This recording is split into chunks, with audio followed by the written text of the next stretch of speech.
kinetic energy and momentum. And what is the kinetic energy formula? The kinetic energy, which is equal to what you tell me now? That is of m into v square. So here what I am doing is, now this is 1 by 2.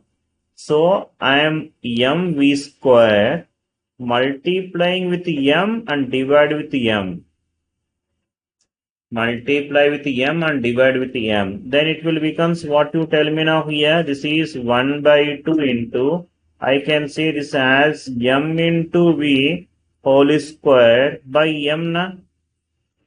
M into v whole square by m. M into v is called it as momentum. M into v is called as a momentum. So it will becomes what, tell me now? P square by 2m. P square by 2m. This is the relation between the kinetic energy and the momentum. Kinetic energy equal to what, tell me? P square by 2m.